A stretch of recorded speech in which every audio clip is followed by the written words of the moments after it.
아멘. 할렐루야. 이 하루 끝에 하나님을 예배하기 위해 이곳에 나오신 예배자 여러분 모두를 주님의 이름으로 축복하고 환영합니다. 오늘 이 말씀을 통해서 하나님께서 우리에게 위로와 큰 은혜를 주실 줄로 믿습니다. 제가 설교 중에 한 번은 어릴 적에 다쳤던 이력들을 말씀드린 적이 있습니다. 특별히 가장 큰 수술이 7살 때 왼쪽 눈썹을 18바늘이나 봉합했던 수술이었습니다. 그 당시엔 지금은 돌아가신 이 친할머니랑 같이 살고 있었는데요, 하루는 아버지가 고장난 자전거를 고쳐주신다고 해서 아버지랑 집 앞 마당으로 나갔는데, 바로 자전거를 탈 건 아니었기 때문에 제가 할머니 슬리퍼를 신고 나갔습니다. 사진 하나 볼까요? 제 기억에서 가장 비슷한 우리 할머니 슬리퍼를 찾았습니다. 이 슬리퍼가 집에 있으면 이제 좀 할머니에 가깝다고 생각하시면 되겠습니다. 전형적인 할머니 슬리퍼죠. 그때 아버지가 야, 할머니 슬리퍼 신고 나가면 너 넘어진다 라고 저에게 말씀하셨습니다. 그런데 당장 자전거를 고쳐준다고 하니 신이 나기도 하고, 어차피 자전거를 탈 때면 갈아 신으면 된다고 생각했기에 말씀을 따르지 않고 그냥 할머니 슬리퍼를 신고 나갔습니다. 저희 집은 1층이었기 때문에 마당으로 나가기까지는 계단 5개, 고작 5개만 내려갔으면 됐습니다. 그리고 당연히 고작 5개 계단을 내려가는 데는 아무런 문제가 없었고 아무런 일도 일어나지 않았습니다. 그렇게 아버지는 자전거를 고쳐주셨고, 이제 다 돼서 신발을 바꿔 신고라는 그 말씀에 신이 나서 제가 그 계단을 뛰어 올라갑니다. 그런데 고작 5개밖에 되지 않았던 그 계단이었지만 2개쯤 뛰어 올랐을 때 할머니 슬리퍼가 발에서 벗겨졌고 그대로 저는 넘어졌습니다.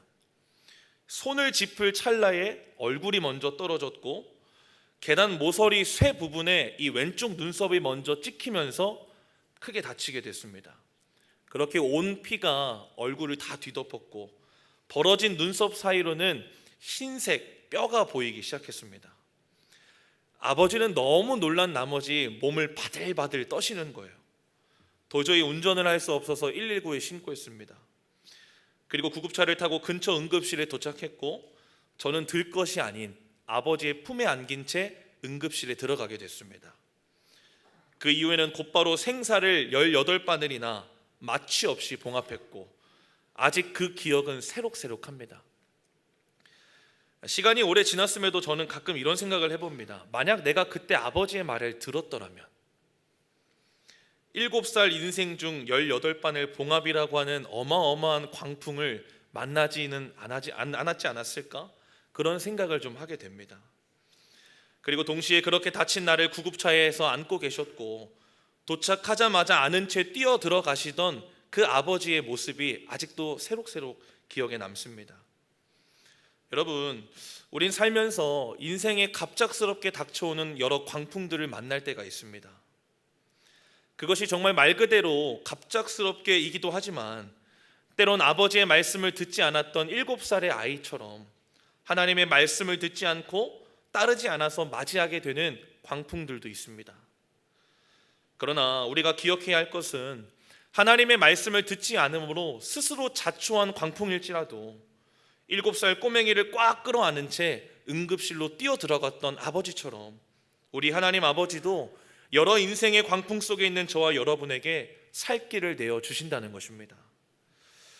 오늘 사도 바울은 이 로마로 압송되어 가던 항해길에서 광풍을 맞이했습니다. 사도 바울뿐만 아니라 그곳에 있었던 여러 죄수들, 또 백부장, 선장과 선주, 여러 사람들도 같이 광풍을 맞이했습니다. 따라서 오늘 그들이 맞이했던 이 광풍을 통해서 우리의 삶과 신앙에 있어서 2가지의 교훈을 크게 받기를 원합니다. 혹 여러분이 지금의 인생의 광풍을 맞이하고 계시다면, 또 이번 2026년 수많은 광풍들이 우리 삶에 찾아올 텐데, 오늘 이 말씀을 통해 하나님 앞에서의 나의 모습을 점검하고 또 말씀을 통해 큰 은혜와 위로받는 시간 되시기를 주님의 이름으로 축복합니다. 첫째로, 하나님의 말씀을 따르지 않을 때 때론 인생의 광풍을 맞이하게 됩니다. 우리 9절부터 11절까지의 말씀 합독하시겠습니다. 시작. 여러 날이 걸려 금식하는 절기가 이미 지났으므로 말하되 여러분이요 내가 보니 이번 항해가 하물과 배만 아니라 우리 생명에도 타격과 많은 손해를 끼치리라 하되 백부장이 선장과 선주의 말을 바울의 말보다 더 믿더라. 아멘. 이 사도행전 21장 이후 바울은 유대인들의 모함으로 인해 예루살렘 성전에서 체포됩니다. 여러 차례 변증을 거쳤지만 여전히 죽을 위기에 처하게 되자 이 바울은 로마 황제에게 상소할 것을 선언하면서 그는 예루살렘에서 이제 곧장 로마로 향하게 됩니다. 오늘 본문 27장은 바로 그 로마로 향하는 여정의 시작을 기록하고 있습니다. 이 바울은 가이사랴에서 로마 황제 직속 부대의 백부장인 이 율리오라고 하는 백부장의 지휘 아래 배를 타고 항해를 시작합니다. 항해 도중 중간에는 이 로마로 곡물을 수송하는 알렉산드리아 배로 가로타게 되었고 계속 항해를 이어갑니다. 그러나 항해는 순조롭지 않았습니다. 풍세가 허락하지 않아서 배는 여러 날 더디게 움직였고 결국 마침내 미항이라고 하는 항구에 도착하게 됩니다. 문제는 바로 이 미항이라고 하는 항구에서 문제가 시작되었다는 것입니다. 9절 말씀을 보니까 금식하는 절기가 이미 지났으므로 항해하기가 위태한지라 라고 기록하고 있습니다. 여기서 금식하는 절기는 대속죄일을 의미하는데요, 이는 양력으로 9월 중순 무렵을 의미합니다. 그러니까 이 당시 지중해 항해는 9월 중순 이후부터는 아주 위험한 수준이었고 겨울이 시작되는 11월부터는 겨울 동안에는 지중해로 나가는 배가 전혀 없을 정도로 겨울에 항해한다라고 하는 것은 매우 위험한 일이었고 또한 자살 행위와도 같았습니다. 이 상황을 너무나도 잘 알았던 바울이 백부장과 선장과 선주에게 권면합니다. 10절 말씀입니다. 말하되 여러분이여 내가 보니 이번 항해가 화물과 배만 아니라 우리 생명에도 타격과 많은 손해를 끼치리라 하되, 여기서 바울의 권면은 가볍게 의견을 낸 것이 아닙니다. 지금 이 바울의 권면은요, 헬라어 원어로 보니까 여러 차례 거듭하여 강하게 경고하고 있는 것입니다. 그렇다면 여러분 질문입니다. 바울은 왜 이렇게나 강하게 거듭 권면하면서까지 항해를 멈추자고 그렇게 이야기하는 것일까요? 물론 바울은 전도 여행 중에 여러 차례 지중해 항해를 한 적이 있었습니다. 그리고 그 중에서도 3차례나 난파를 경험한 적도 있습니다. 그러나 이후 22절에서도 바울이 다른 상황에서 배에 있던 사람들에게 권하는 내용이 또 나오는데요, 그때는 바울이 하나님의 말씀을 들은 이후에 말씀을 근거로 그 사람들에게 권하는 내용들이 기록되어 있습니다. 따라서 오늘 이 9절과 10절에서도 바울이 아주 강하고 계속해서 거듭하여서 권하는 이유는 하나님의 말씀을 그가 들었기 때문입니다. 즉 9절과 10절에서의 이 바울의 권함은 단순히 개인의 경험에서 나오는 것이 아니라 하나님께서 성령의 감동을 통해 바울에게 주신 하나님의 경고의 말씀이라는 것입니다. 그러나 여러분, 백부장은 누구의 말을 따랐죠? 11절 말씀입니다. 백부장이 선장과 선주의 말을 바울의 말보다 더 믿더라. 여러분, 이 말은요, 바울의 말보다 선장과 선주의 말을 믿었다기보다는 하나님의 말씀보다 선장과 선주의 말을 더 믿었다라는 것입니다. 여기서 믿었다라고 하는 것은 단순히 믿은 것이 아니라 아주 강하게 굳게 믿고 따랐다는 것을 의미합니다. 왜 그렇죠? 선장과 선주는 항해 전문가이기 때문이죠. 또 모두가 탑승해 있던 이 알렉산드리아 배는 로마로 식량을 운반하는 아주 중요한 배였기 때문에 혹 지연될 경우 이 백부장이었던 율리오 자신이 로마 당국으로부터 어떠한 처분을 당할지 모르기에 두려워서 어쩌면 바울의 말보다 하나님의 말씀보다 선장과 선주의 말을 더 믿고 따른 것입니다. 사랑하는 성도 여러분, 때론 사람의 말이 더 합리적으로 들리고 지금 당장의 내 눈앞에 현실의 상황과 환경이 더 크게 보일 때 우리는 하나님의 말씀을 듣지도 못하고 따르지도 못한다는 것을 여러분 기억하시기를 바랍니다. 심지어 12절을 보면 바울을 제외한 대부분의 사람들이 지금 이 항구에서 겨울을 나는 것은 어렵다 라고 다수결의 의견을 표출하면서 다시 항해하고자 그 일을 결정합니다. 그렇게 하나님의 경고의 말씀은 무시하고 따르지 않은 채 그들은 다시 항해를 시작하죠. 우리 13절의 말씀 함께 읽겠습니다. 13절의 말씀 시작. 남풍이 순하게 불매 그들이 뜻을 이룬 줄 알고 닻을 감아 그레데 해변을 끼고 항해하더니. 아멘.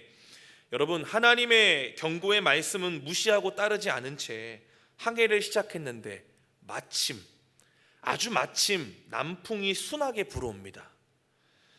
여러분, 아마 그들은 그 상황을 지켜보면서 바울에게 뭐라고 이야기했을까요?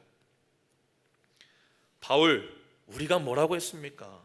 항해해도 괜찮다고 했죠. 보십시오, 마침 지금 남풍이 불고 있지 않습니까? 라고 하면서 어쩌면 바울에게 핀잔을 주었고, 아니 어쩌면 조롱 아닌 조롱을 했을 수도 있습니다. 그런데 얼마 지나지 않아 14절의 위기가 찾아옵니다.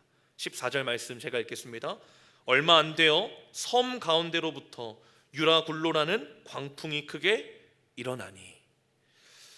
순하게 불어온 남풍은 우연이었을 뿐 하나님의 말씀대로 큰 위험이 기다리고 있었던 것입니다.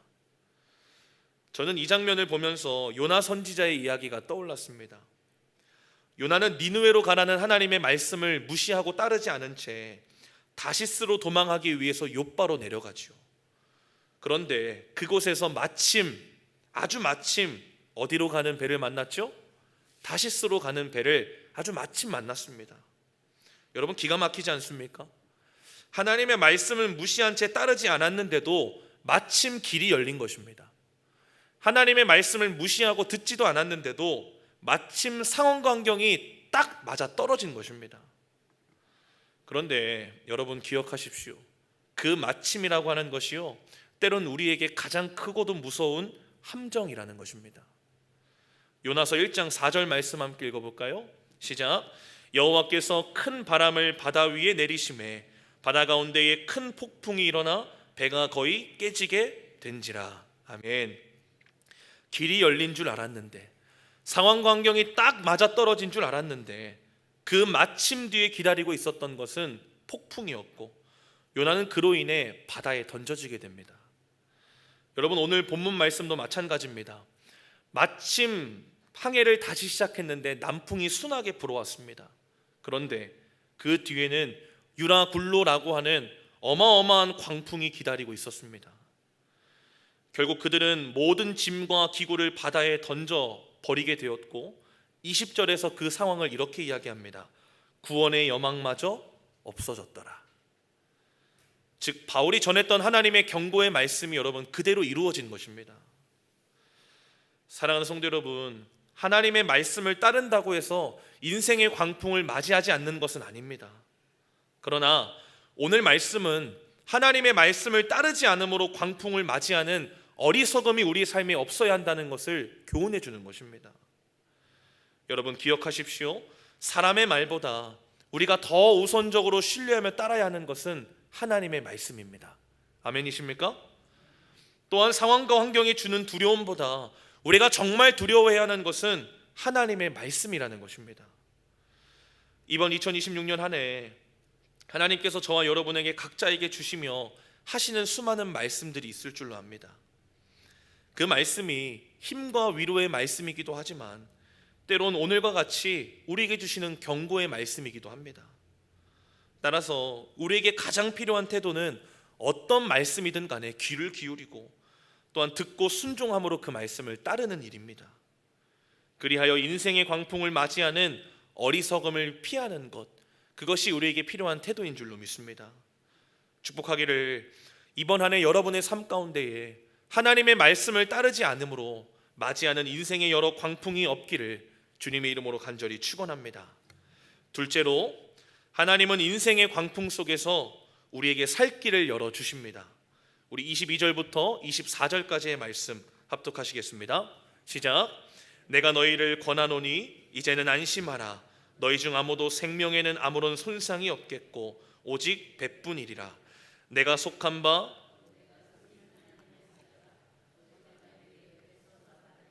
바울아 두려워하지 말라. 내가 가이사 앞에 서야 하겠고 또 하나님께서 너와 함께 항해하는 자를 다 내게 주셨다 하였으니. 아멘. 이번에는 바울의 입장에서 한번 말씀을 살펴보기를 원하는데요, 이 바울이 결국 로마 가이사 황제에게 상소하여 로마로 향하게 된 것은 물론 예기치 못했던 유대인들의 모함으로 인해 죽을 위기에서 벗어나고자 함이기도 하지만 바울에게 주어진 하나님의 말씀이 있었기 때문이기도 합니다. 사도행전 23장 11절 말씀입니다. 그날 밤에 주께서 바울 곁에 서서 이르시되 담대하라, 내가 예루살렘에서 나의 일을 증언한 것 같이 로마에서도 증언하여야 하리라 하시니라. 아멘. 여러분, 이것은 하나님의 약속의 말씀이기도 하지만 동시에 사도 바울에게 주시는 사명의 말씀이기도 합니다. 그래서 결국 사도 바울은 가이사에게 상소함으로 이 가이사랴에서 로마로 배를 타고 항해하기 시작한 것입니다. 사실 사도 바울은 미항이라는 항구에서도 이미 지중해 항해를 하는 것은 어려울 것이라고 판단했고 성령의 감동에 의한 하나님의 경고의 말씀도 이미 그는 들었습니다. 그래서 그는 강하게 권하면서 항해를 뜯어 말린 것이죠. 그러나 듣지 않은 것은 그들이었고 말씀을 따르지 않고 항해를 다시 시작함으로 광풍을 자초한 것도 그들이었습니다. 하지만 그 광풍 가운데 지금 누구도 있죠? 사도 바울도 그 가운데 함께 있는 것입니다. 여러분, 사도 바울은 의연했을까요? 유라굴로라고 하는 광풍을 만나서 구원의 여망마저 끊어졌던 그때에 여러분, 사도 바울은 하나도 힘들지 않았을까요? 아니요. 구원의 여망마저 없어졌던 그때에 사도 바울도 의연할 수 없었고 사도 바울도 두려웠을 것입니다. 어쩌면 내가 예루살렘에서 증언했던 것 같이 로마에서도 증언하여 하리라 라는 그 하나님의 말씀을 어쩌면 그에게도 이미 희미해졌고 잊혀질 수도 있는 상황인 것입니다. 여러분, 우리가 이로써 알 수 있는 것은요, 하나님의 말씀을 듣고 따라도 인생의 광풍은 우리 삶에 찾아온다는 것입니다. 즉, 사명자의 삶에도 인생의 광풍은 쉬없이 몰아쳐 온다는 것이죠. 말씀을 지킨다 해서, 사명을 지킨다 해서 이 땅에서 아무런 문제도 없는 무적이 되는 것은 아닙니다. 하지만 우리가 반드시 기억하고 잊지 말아야 할 것이 한 가지 있습니다. 바로 말씀을 지키는 자에게는 하나님은 광풍 속에서도 함께 하시고 우리에게 말씀하신다는 것입니다. 사명을 끝까지 지키는 자에게는 하나님은 광풍 속에서도 살 길을 열어주신다는 것입니다. 사도 바울은 여러 날 동안 해도 별도 보이지 아니하고 큰 풍랑이 여전히 그대로 있어서 구원의 여망마저 없어졌던 그때에 함께 동승한 모든 이들에게 이제는 안심하라 라고 강하게 권합니다. 여러분, 그 근거가 무엇이죠? 하나님의 말씀을 들었기 때문입니다. 우리 23절 24절의 말씀 다시 한번 함께 읽어보겠습니다. 내가 속한 바 곧 내가 섬기는 하나님의 사자가 어젯밤에 내 곁에 서서 말하되 바울아, 두려워하지 말라, 내가 가이사 앞에 서야 하겠고 또 하나님께서 너와 함께 항해하는 자를 다 내게 주셨다 하였으니. 아멘. 사도 바울이 그곳에 있었던 사람들에게 이제는 안심하십시오 라고 강하게 권할 수 있었던 근거가 어디에 있습니까?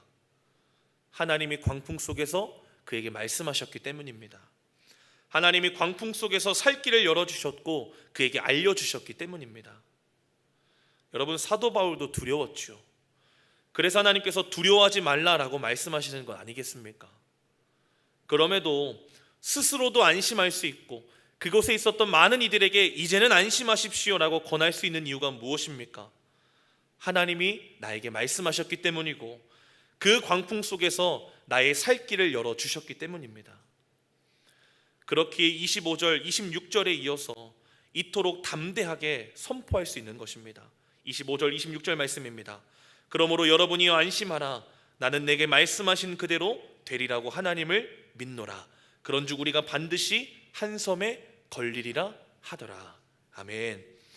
저는 이 말씀을 묵상하면서 이 저자 누가의 센스가 담겨있는 의도를 발견했습니다. 본문 11절 말씀에서는 백부장은 선장과 선주의 말을 믿었습니다. 그런데 25절에서의 바울은 모든 상황과 환경을 뒤로 한 채 하나님을 믿노라 라고 고백합니다. 여러분, 저자 누가는 이것을 의도적으로 대조해서 우리에게 보여주는 것입니다. 백부장은 선장과 선주의 말을 믿었고 사도 바울은 하나님의 말씀을 믿었다. 여러분, 인생의 여러 광풍 속에서 사느냐 죽느냐의 문제는요, 무엇을 믿고 누구를 믿고 따를 것인가에 달려 있다는 것입니다.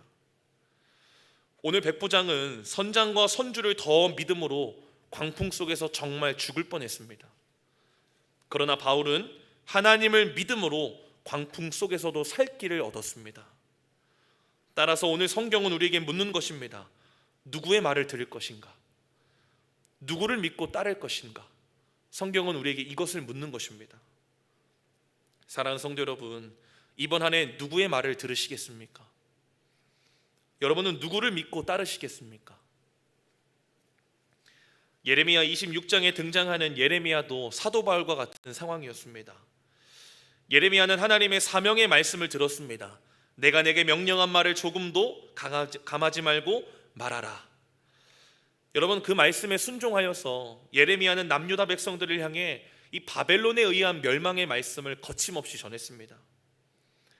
이때 그 말씀을 들은 백성들과 제사장들은 예레미야를 죽이려고 합니다. 어쩌면 사도 바울과 너무 비슷하지 않습니까? 하나님의 말씀을 의지하여 사명을 감당했더니 그들에게 돌아온 것은 죽음과도 같은 광풍이었습니다. 그러나 그 가운데 하나님께서 사도 바울에게 말씀하시고 살 길을 열어주셨던 것처럼 예레미야에게도 광풍 속에서 살 길을 열어주셨습니다. 우리 예레미야 26장 17절 24절 두 절의 말씀 함께 읽어보겠습니다. 시작. 그러자 그 지방의 장로 중 몇 사람이 일어나 백성의 온 회중에게 말하여 이르기를 24절 사반의 아들 아이감의 손이 예레미야를 도와주어 그를 백성의 손에 내어주지 아니하여 죽이지 못하게 하니라. 아멘. 바로 지방의 장로들을 세우셔서 하나님께서 예레미야를 변호하게 하셨고 또 사반의 아들 아이감의 손을 통해서 예레미야를 도와주어서 죽지 않도록 그 광풍 속에서 살 길을 열어주신 것입니다. 따라서 우리가 오늘 이 말씀을 통해 기억해야 할 것은 사명자의 삶에도 수많은 광풍이 찾아오지만 사명자의 삶을 하나님께서 책임져 주신다는 것입니다. 그렇게 저와 여러분이 할 일은 사명자가 되는 것이고 주신 사명을 끝까지 지켜내는 것인 줄로 믿습니다. 왜 그럴까요? 건져주시고 살 길을 열어주시는 건 하나님의 역할이지 나의 역할은 그저 주신 사명을 충성되이 감당하는 것이기 때문입니다. 우리 시간 끝으로 옆 사람에게 이렇게 인사했으면 좋겠습니다. 이번 한 해 인생의 광풍이 또 온답니다. 그렇게 인사해 볼까요? 이번 한 해 인생의 광풍이 또 온답니다. 이어서 이렇게 한 번 더 인사해 보겠습니다. 그러나 하나님이 살 길을 열어주십니다.